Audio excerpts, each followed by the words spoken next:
Oui. Bonsoir à tous, donc nous sommes en direct ce soir sur Facebook pour un live participatif avec plusieurs invités. Donc je me présente, moi c'est donc Vincent Bondu, donc je suis candidat avec Johanna Riara sur le canton 11 Perpignan 6. Donc je vous présente donc à droite donc, la remplaçante de Johanna Riara. Bonsoir à tous, donc moi je suis Clémentine Mossette, suppléante de Johanna Riara. Et donc aujourd'hui, on est sur une réunion sur le circuit court et l'emploi. On a deux invités, nous avons Émeric et un invité surprise, Nicolas, qui vont à leur tour se présenter. Ah oui, on remet à chaque fois, d'accord. Bonsoir, donc moi je suis le fondateur des salons de coiffure Black Diamonds depuis maintenant 5 ans.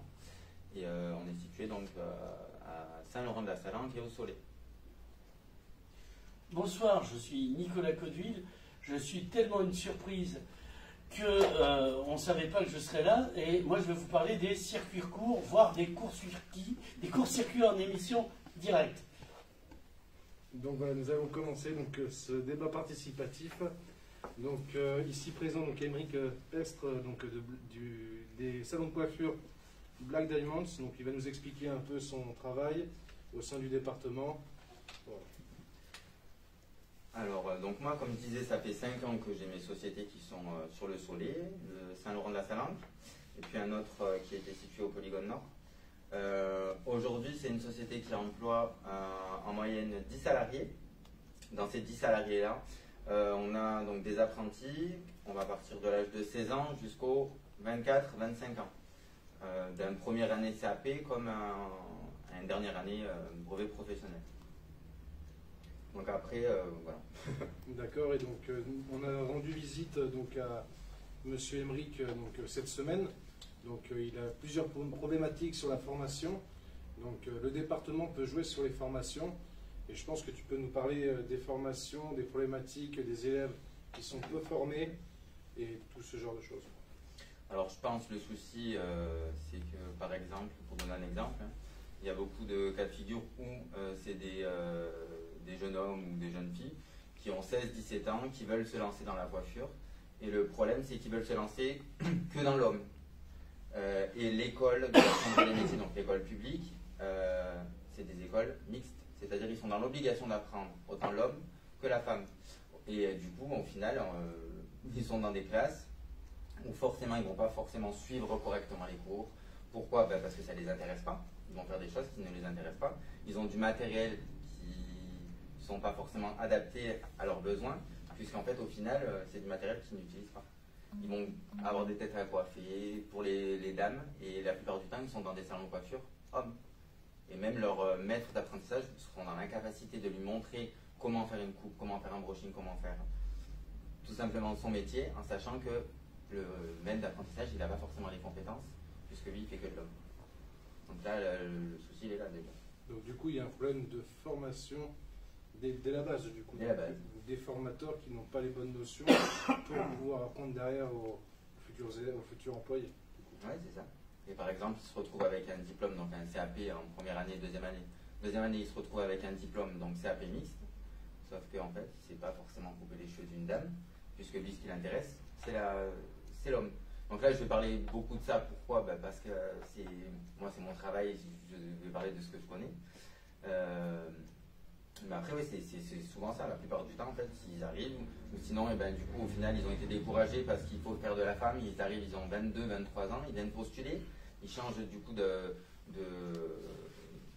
ils changent de métier à 22, 23 ans, ils changent d'études, ils changent tout. Mais à 22, 23 ans, ils nous coûtent 2 fois plus cher que quand ils ont 16 ans.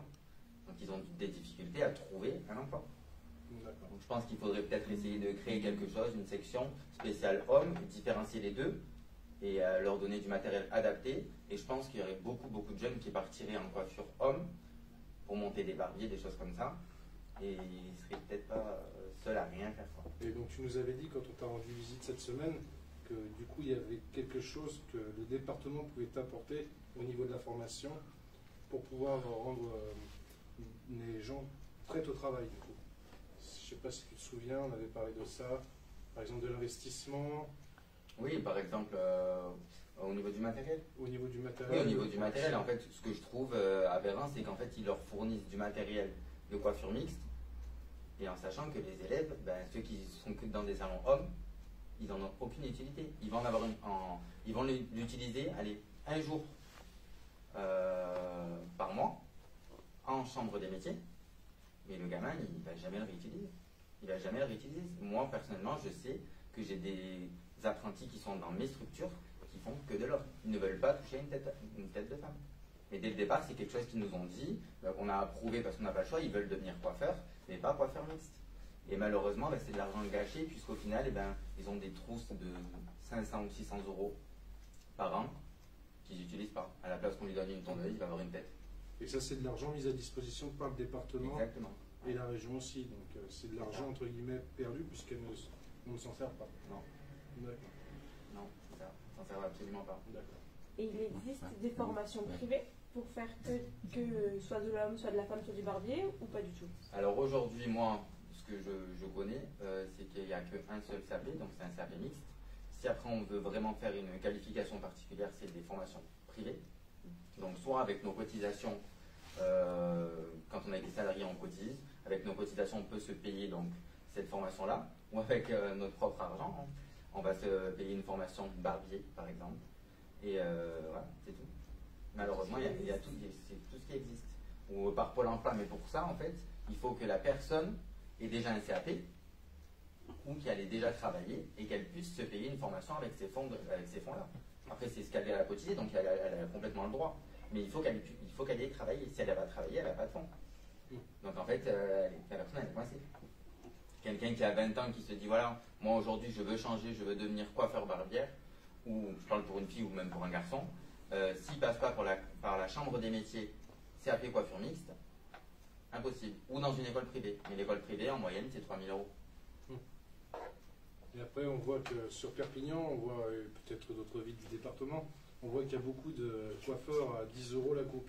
Donc je suppose que ces choses-là, enfin, ce n'est pas des gens qui ont les formations que toi tu as et le professionnalisme que tu as aussi.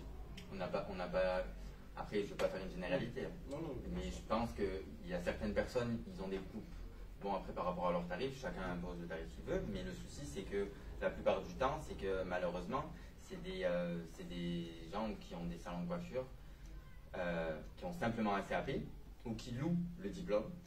Ils vont avoir donc 3-4 employés qui vont couper, avec des coupes à 10 €. Mais malheureusement, comme c'est des personnes qui n'ont pas pu suivre une scolarité standard, c'est-à-dire passer un CAP coiffeur homme qui n'existe pas, qui n'existe plus surtout, parce qu'il a été modifié. Il y a des années, il existait. On avait différencié il y a des années. Mais du coup, ils se retrouvent dans des salons de coiffure, ils n'ont pas de diplôme, ils savent très bien couper les cheveux, ils coupent. Mais après, est-ce qu'ils sont sous contrat, sous ça? Du coup, si on a fait venir Émeric aujourd'hui, c'était pour l'emploi. Parce qu'on a un département qui manque d'emploi. Et si la formation à la base n'est pas bonne, si le département ne donne pas les moyens nécessaires et que ces sommes-là soient investies dans les bonnes choses, on n'aidera pas à aller de l'avant. Donc c'est pour ça que c'est important de recevoir les acteurs locaux de l'emploi. Et justement, là, on a notre ami Monsieur Codeville, connu internationalement au pays catalan. Donc lui qui est sur le circuit court, il va nous parler de... Enfin, je ne suis pas directement sur le circuit court, mais mon métier m'a fait suivre les pas de mon vieux maître Jean Lhéritier, président de Slow Food. Du coup, je suis un témoin de Jean Lhéritier et je peux vous raconter qu'est-ce que c'est que le circuit court, notamment en fruits et légumes, en production de porc, etc., etc. Alors, il faut savoir que avant les années 80, le territoire des Pyrénées-Orientales, tant pour son tourisme, qui était un tourisme de masse, que pour ses productions agricoles, c'était des productions intensives. Donc il y avait des kilomètres de concombres, etc., etc. Il s'est passé un événement en 82, c'est l'entrée dans la communauté européenne de l'Espagne et du Portugal, et eux, ils se sont organisés pour faire dans l'intensif intensif. Donc le rapport de force n'était pas équilibré, donc il y a eu il y a eu une crise de la production, puisqu'ils produisaient moins cher le concombre, les pêches, etc., etc. Donc, pareil pour la vigne, parce qu'avant on produisait du vin, il y avait une grande consommation de vin, mais pas des vins forcément de qualité. 14, on a produit le vin qui a envoyé le poilu se faire flinguer par les Boches. Parce que bon, il faut la monter, la tranchée. Et non, c'est des souvenirs perso, excusez-moi. Donc là, on a petit à petit une réduction de la consommation du vin, des vins sucrés comme le Rivesaltes, etc. Donc il faut petit à petit se réadapter. Il faut savoir qu'on est un département très intéressant parce qu'il possède 46 monotypes de territoires. On a 46 territoires différents, microclimats différents au passage, donc on peut produire des tas de choses différentes. Par exemple, il y a des nouvelles productions qui sont arrivées qui n'existaient pas avant. Le crocus. Le crocus, c'est une fleur qui pousse en montagne, mais qui donne le safran. Donc il y a des producteurs de safran qui sont installés. On produit une algue qui donne la patate dans des fermes aquatiques qui sont la spiruline. Ça, avant, ça n'existait pas. Bio, etc., etc. Donc on produit toute une série de choses qu'on ne produisait pas et qui sont intégrables dans ce qu'on appelle le tourisme de qualité. Bon, ce qu'on dit de qualité, c'est que des productions qui sont très spécifiques, très, très pointues et très bonnes, mais un peu plus chères quand même. Du coup, c'est pas le type dans le camping qui peut se le payer. Donc on peut faire, ça intègre un nouveau tourisme parce que ça intègre une gastronomie avec des poissons nouveaux, des porcs. Alors on a aussi l'élevage de porcs. Alors un porc très intéressant qui est le porc poilu et ne riez pas s'il vous plaît. Je dis ça pour que vous riez, pour tenter de savoir si vous tiendrez le coup. C'est bon, ça marchait, merci.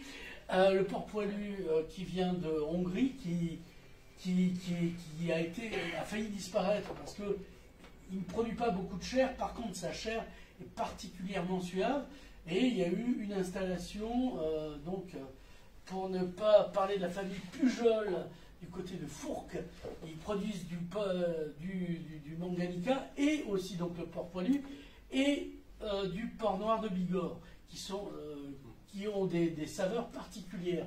Donc tout ça finit en saucisse, en côte, etc. Je vais parler aussi de Hamilton de Santos dans les Alberts qui fait du porc noir de Bigorre, parce qu'avant il était sociologue, c'est une grande reconversion. Donc ce porc-là est plus cher, mais il est sans pesticides, il est bio, etc. Donc il peut intégrer une filière de gastronomie de haute résolution et de l'hôtellerie qui va avec. Donc il y a aussi une dernière filière qui est la filière du vin. Le vin, donc à un moment donné, le vin des caves coopératives ne fonctionnant plus, il s'est vendu, outre les caves coopératives, il s'est vendu les vignes. Et ce qui était un drame pour le territoire est devenu notre chance, puisque de nouveaux vignerons jeunes se sont installés et ils ont fait du vin nature. Alors le vin nature, il ne doit pas faire une AOC, parce que l'AOC c'est emprisonnant. C'est un peu comme les histoires où on fait du mixte. Là, l'AOC, on a un cahier des charges où pour être appelé Côte du Roussillon, il faut avoir tel cépage, tel cépage, tel cépage. Il y a un cahier des charges précis. Et finalement, ça n'intéressait plus les gens. Alors il y a toujours des Côtes de Roussillon et Côtes du Roussillon village. Mais là, ils arrivent, et si j'ose dire, le vigneron qui fait du nature, c'est du vin d'auteur, comme vous avez du cinéma d'auteur. Il arrive, et il plante ce qu'il veut, il se débrouille, et c'est à son nom qu'il prend le risque. Le seul truc qui est sûr, c'est qu'il n'a pas mis des intrants chimiques, et pas ou peu de soufre. Et du coup, ces vins-là sont vendus dans le monde entier, dans les meilleures tables du monde, des vins d'ici, alors qu'on avait perdu totalement la course. Et il y a un très bon salon, mais qui n'a pas eu lieu parce qu'il paraît qu'il y a le Covid. Je vois vous.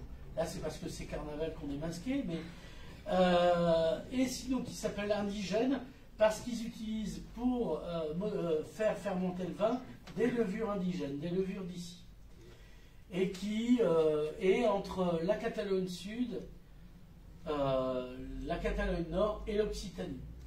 Voilà. Donc pour faire un petit truc, on reparlera si vous le souhaitez quand vous me reposez des questions pour me relancer, je peux continuer tout seul. Et Je marche au nucléaire. Tant mieux. Mais ne le bois pas, ça peut faire mal.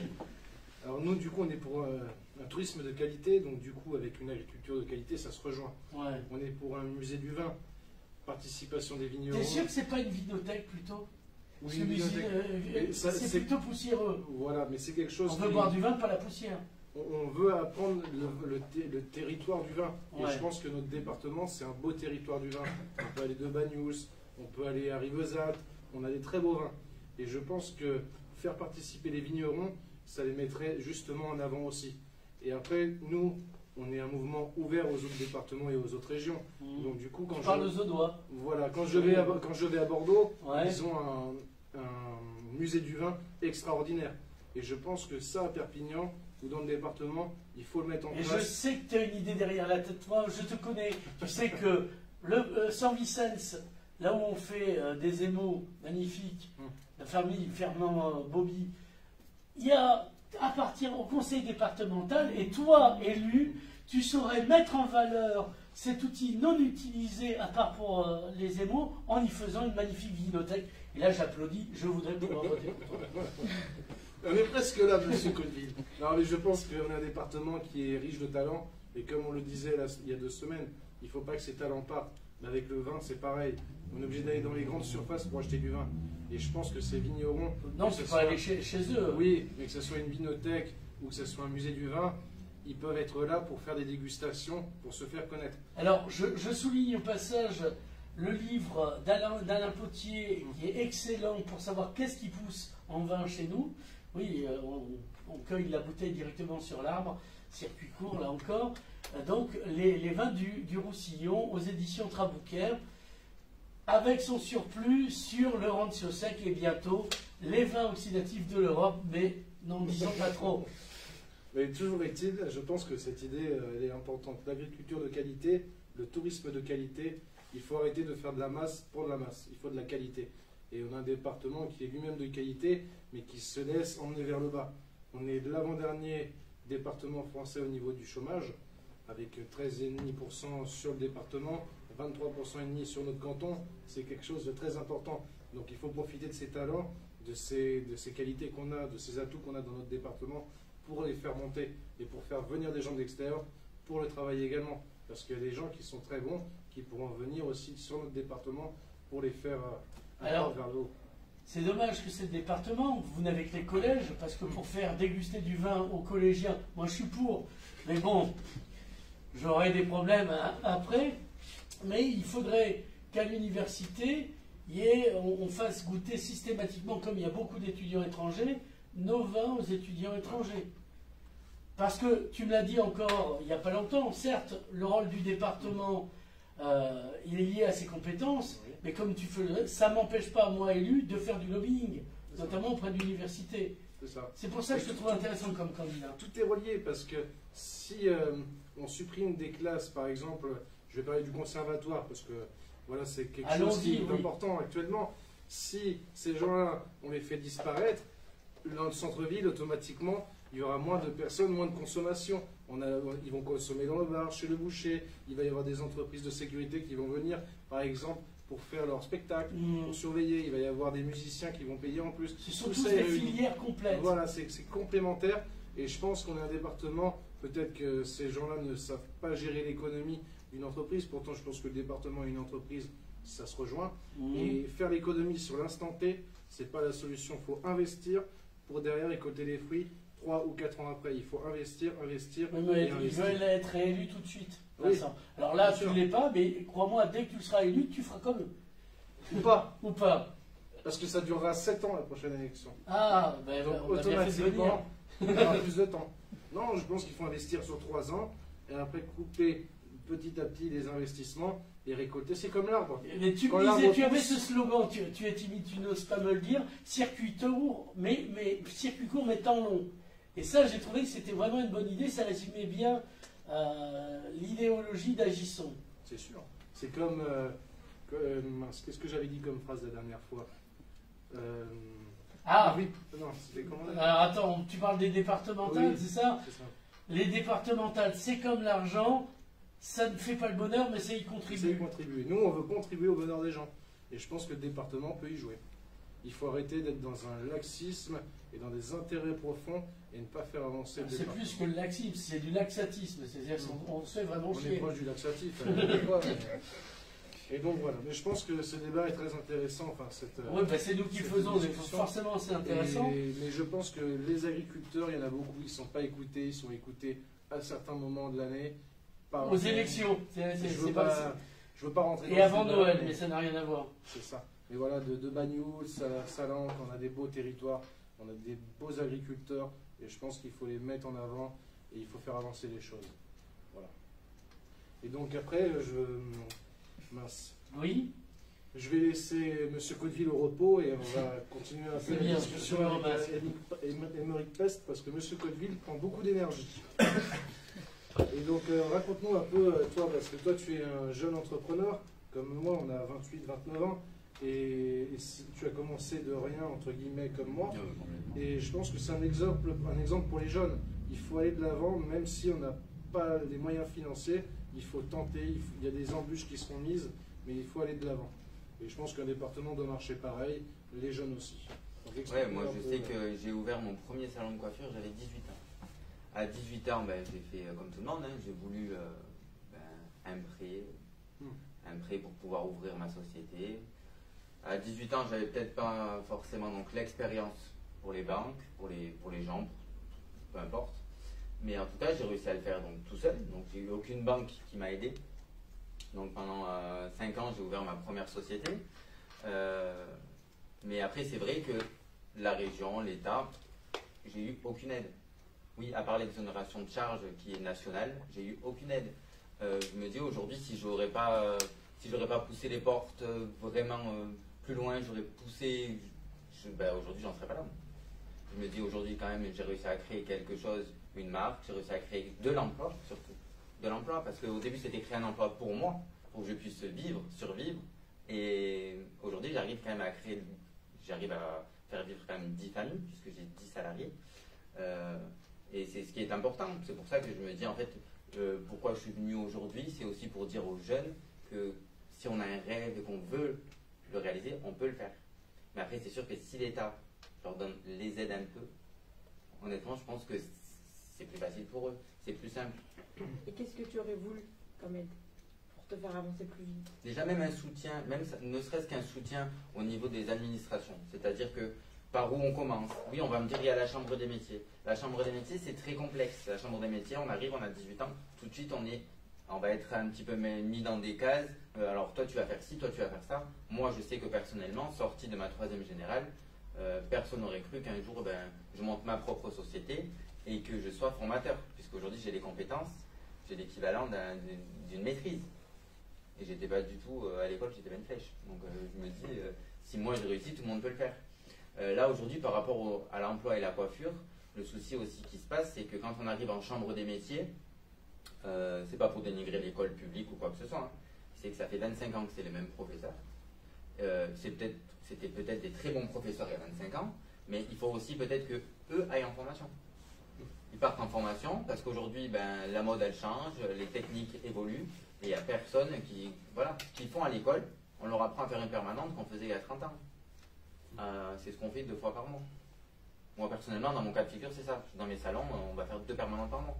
Ils apprennent des fois pendant 4 heures à rouler une permanente, mais quand ils arrivent en salon, on va leur demander une décoloration, on va leur demander un ombré, on va leur demander un contouring, on va leur demander toutes ces choses-là qui est très technique, qu'ils ne font pas à l'école. Pourquoi? Parce que c'est pas du tout dans l'agenda scolaire. Donc déjà, il y a un problème de formation des professeurs. Déjà. Et moi, ce que je trouve bien, c'est que tu es plutôt lancé comme ça. Et je pense qu'il y a des jeunes talents dans le département qui n'ont pas de moyens et qui n'ont pas de suivi, pas d'aide. Et pourtant, ils ont des bonnes idées, hein, que ce soit technologique, de services et d'autres. Et je pense que sur ce département, on avait une idée, c'était de fonder un pôle d'investissement économique et social, parce que je pense que les jeunes doivent être aidés. Donc, ce serait le département qui investirait pour aider ces jeunes avec un suivi derrière. Et derrière, le département aurait un pourcentage et il serait toujours en train de les suivre pour pouvoir avancer. Parce qu'il y a des bonnes idées. Et quand je vois l'entreprise Payotte qui fait des espadrilles, qui se fait connaître et que les banques n'ont pas voulu prêter, Si le département suit derrière, les banques, ils comprendront que c'est solide. Et ça, il faut des exemples comme Payotte, qui est un bel exemple, donc catalan, et il faut que ça continue comme ça, mais il faut que le département aide ces jeunes, et il y en a plus d'un qui ont des bonnes idées. Et ça, il faut le suivre. Surtout qu'aujourd'hui, ils ont créé de l'emploi quand même. Ah oui, ils ont créé Surtout ça, ils ont créé de l'emploi, ils ont évolué. Après, je pense qu'il y en a beaucoup. Hein. Dans la région, il y en a beaucoup. Mais malheureusement, ben, du coup, comme les portes sont fermées, ils font quoi? Ils partent. Donc il faut les aider. Sinon, ben, dans 10 ans, ça va être comment? C'est ça. Et le souci, il est là. Et pour conclure, on va laisser un petit peu la parole à notre talent, Nicolas Cotteville. Jeune talent. Jeune talent. Ou talent en devenir. Voilà, je préfère. La roue tourne, Ah. quand on dit que la roue tourne. Voilà, elle tourne. Et du coup, on a la nausée. Et les mains sales, comme disait ça. Alors, pour revenir, tout l'intérêt du circuit court, c'est que on a sa souveraineté. C'est-à-dire qu'on contrôle de A jusqu'à Z. Et ça crée des emplois locaux, ipso facto. Et les emplois locaux, ça donne des impôts locaux. On ne va pas le dépenser aux Bahamas. Ou alors on a vraiment vendu de l'abricot du Roussillon. Et du coup, c'est un investissement permanent. Il n'y a pas d'évaporation fiscale. Ça, c'est très important. On a eu un problème parce que l'argent, par exemple, des légumes qui viennent d'ailleurs, les impôts ne sont pas payés là, etc., etc. Il y a beaucoup de déperdition fiscale. L'intérêt du circuit court, c'est qu'il implique des emplois locaux et donc des impôts locaux. Et donc, ça enrichit le territoire là où c'est produit. Donc c'est pour ça que c'est important. Et en plus, c'est une image différente. Parce que là, on a l'image du soleil. Mais enfin bon, heureusement qu'on ne confie pas le soleil et le canigou. Sinon, on raserait le canigou pour faire un parking. Et on garderait le soleil pour faire une boule à facettes dans un dancing. Donc finalement, ça tombe bien que ça ne dépende pas de nous. Voilà, c'est tout ce que j'ai à dire. C'est déjà pas mal, monsieur Cotteville. Et on a oublié quelqu'un qui était derrière la caméra. Donc c'est Alan. Et peut-être qu'Alan a des questions pour nous. Des questions. Du coup, non, pas tellement. Par contre, il y a eu beaucoup d'intérêt par rapport à la discussion de Emeric au sujet de pouvoir aider les jeunes là-dessus. Voilà, donc revenir un petit peu là-dessus, peut-être, voir exactement point par point ce qui voulait être fait, quelles sont les propositions et comment pallier à ça, quoi. Mais c'est comme on a dit, je pense que ces jeunes-là, il faut les aider, il faut les suivre. Et je pense que ce n'est pas qu'un investissement économique. Bon, de un, on peut être un appui auprès des banques, mais ça peut être un suivi permanent sur le besoin administratif, parce qu'on est envahi d'administratif, mais après, c'est bien aussi, parce qu'on ne va pas dans le mur, on est suivi, et je pense que le département peut être un suivi administratif, économique et social. C'est pour moi un triome gagnant. Moi, je ne sais pas ce que tu en penses. Non, mais après, c'est sûr, si après, c'est sûr que l'État aide un peu plus les jeunes et que, voilà, après, ça peut être plein de choses. Hein. Ça peut être quelqu'un qui trouve un contrat d'apprentissage qui n'est pas dans son secteur où il habite et que, voilà, ça peut être une aide pour obtenir, je sais pas moi, le permis ou peut-être élargir un peu plus tous ces horizons-là, en fait. Hein. Je veux dire, il y a pas, pour avoir un emploi, il y a plein d'autres choses. Ça peut être aussi élargi, je ne sais pas si ça dépend de vous, je ne sais pas du tout, hein, mais par rapport aux horaires des bus, des choses comme ça.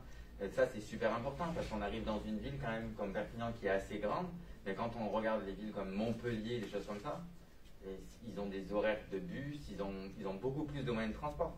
Là, déjà, le souci, il est là. Moi, par exemple, j'ai un jeune, il est arrivé chez moi, il avait 20 ans. Aujourd'hui, il a 25 ans, donc il a passé son CAP chez moi. C'est quelqu'un qui n'a pas encore son permis. Il prend le bus. Donc, moi, je me considère comme un patron assez sympa quand même. C'est-à-dire que ces horaires, je me suis basé quand même aux horaires de bus. Mais pas tous les employeurs vont le faire. Donc, c'est-à-dire comment ça se passe s'il n'a pas de bus et qu'il n'a pas les moyens de payer son permis. Donc, il va être dans l'obligation de, je sais pas moi, il peut contribuer par exemple à une aide pour la région et en contrepartie, on l'aide un petit peu à obtenir son permis avec un chèque, quelque chose. Moi, je vois ça comme ça. Après, peut-être c'est trop, je sais pas. Hein, mais... Et justement, pour en venir à cette problématique-là, c'est quelque chose qu'on a pensé aussi. Donc, ça serait des jeunes ou un peu moins jeunes qui sont RSA, mais on sait que le premier mois est compliqué parce qu'on a l'essence à payer pour aller au travail, on a la nourriture aussi parce qu'il faut se nourrir et être en forme. ça serait un accompagnement d'un chèque solidaire par rapport à l'essence et par rapport à la nourriture pour le premier mois, pour qu'il n'ait pas ces questions-là à se poser de comment je vais faire pour aller au travail. Parce que son premier mois est toujours dur économiquement. Après, c'est aux gens aussi de bien gérer leur porte-monnaie. Mais économiquement, on sait que c'est un mois qui est le plus dur. Donc c'est là où il faut une aide aussi, quoi. Ah oui, c'est sûr, complètement. Je sais pas ce que tu en penses. Oui, c'est ce qu'on avait déjà dit. Et moi, ce que je retiens surtout de l'échange avec Emric, c'est du soutien dans l'administration pour pouvoir monter une société, en fait, pour pouvoir créer de l'emploi et monter une société, et la mise à jour des formations dans les écoles. Parce qu'aujourd'hui, les formations, elles ne sont pas à jour. Ah oui, ils sont Ça, c'est complètement. vraiment les deux points. Malheureusement, oui. Et pourtant, on a une chambre des métiers qui a été rénovée, qui a été déplacée. On a un salon de coiffure qui est moderne. On a toutes les compétences pour. Et dans la région, je pense qu'il y a de très bons coiffeurs. Il y a de très bons barbiers. On a tout pour réussir. Et malheureusement, ça n'a pas été mis en avant, ça n'a pas été mis en valeur. Et c'est compliqué. Et malheureusement, je pense qu'il y a beaucoup de jeunes qui vont passer leur diplôme et qui vont partir parce qu'il n'y a pas tout ça. Ou qui le font sans passer le diplôme. Ou qui le font sans passer le diplôme. Ça ne les intéresse pas d'avoir la mixité. Non, complètement. Ou qui vont changer de branche. Et du coup, ils vont se retrouver au RSA ou au chômage. Et ils ne seront pas dans la... Ouais. Je suis sûr, j'en suis persuadé qu'il y ait beaucoup de jeunes qui partiraient dans des classes de coiffure hommes, spécialisées que dans l'homme. Et dès le plus jeune âge, dès la sortie de 3e, malheureusement, s'ils sont déscolarisés ou quoi que ce soit, j'en suis persuadé... qu'il y a beaucoup de jeunes qui partiraient en coiffure homme. Il y a Elisabeth Marin-Geoffrey qui dit qu'il faudrait que chaque professionnel devienne un tuteur pour un jeune, car l'expérience est une richesse qu'il faudrait transmettre. Je pense que c'est une bonne idée. Là-dessus, tout à l'heure, j'ai vu un commentaire passer, je ne sais plus de qui, est-ce que c'était un commentaire ou est-ce que c'était une question, mais il est vrai qu'il manque peut-être aussi un peu de découverte des métiers au niveau du collège, non pas par un stage en immersion d'une semaine, mais un petit peu par la découverte de tout ce que sont les métiers. Et par rapport à ça, chaque jeune pourrait s'orienter vers un métier qui le passionne ou qui l'envisage et d'avoir un accompagnement là-dessus. Alors, je ne sais pas si c'est sur ce direct-là que j'ai vu ou c'était une question qui était passée la dernière fois. Il y a Véronique Brun qui vous dit que vous avez raison pour le chèque solidaire. Et voilà. Monsieur Brachet aussi qui dit qu'il faudrait peut-être mettre en place un pôle jeune créateur avec un soutien du département. C'est ce que tu disais tout à l'heure, Vincent. Et puis voilà. Après, encore Véronique qui nous dit que Nicolas a raison, qu'on est très bien placé en agriculture biologique, mais qu'il faudrait valoriser excessivement ses atouts. Voilà à peu près tous les commentaires qu'on a. Après, je pense aussi les entrepreneurs locaux ont leur rôle à jouer. Je pense qu'ils doivent aller aider les jeunes, ils ne doivent pas rester là à compter. L'humain est quand même important pour les entrepreneurs et je le vois par rapport au conservatoire.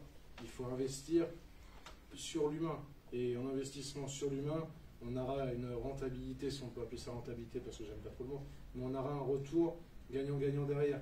Le département, l'entreprise départementale se portera mieux et derrière il y aura plus d'emplois et les gens auront un meilleur vivre ensemble. Oui, mais l'humain ne fait pas de rétrocommission, c'est ça le problème. Monsieur Cosville.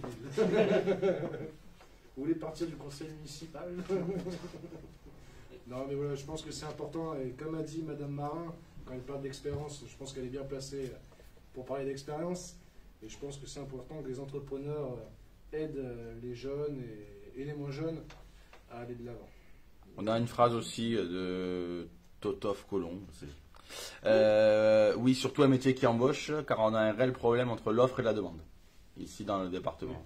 Et c'est pour ça que je suis pour faire venir des entreprises sur le département, qu'elles soient catalanes ou pas, qu'elles soient d'un autre département, d'une autre région, mais il faut que ce soit des activités pérennes et qui puissent faire avancer le département. Et je pense qu'il ne faut pas être fermé aux choses de l'extérieur, il faut être ouvert. Et il y a des qualités partout. Hein. Quand je parlais du musée du vin à Bordeaux, il est exceptionnel. Et je pense qu'il faut faire venir les talents de l'extérieur aussi, qu'on arrête de les perdre ici, et il faut faire venir les gens dans notre département. Je pense que M. Cotteville... Moi, je suis catalan, je ne comprends pas ce que vous voulez me dire, mais bon... tant que catalan, je ne entrerai réellement. Hein. Bien entendu. C'est vrai, oui. Donc voilà, je pense que le circuit court et l'économie et le circuit court, c'est deux choses qui vont ensemble. Et je pense que le département en a bien besoin surtout avec la crise du Covid actuelle. Donc je vais remercier Nicolas Cotteville de sa présence spontanée au dernier moment. Oui, j'étais là par hasard, j'ai acheté un truc au distributeur à côté. On ne citera pas le nom, Voilà. on va pas lui faire de Chut, pub. pas de marque. C'est ça. Et je remercierai Émeric Peste pour sa venue et son accueil formidable au sein de ces salons, au Soleil notamment, où nous sommes allés cette semaine. Et donc Clémentine Moissette qui est remplaçante de Johanna Rira. Et donc pour finir, on vous invite à la prochaine réunion participative qui aura lieu dans 15 jours sur Facebook Live en direct. Voilà. Merci.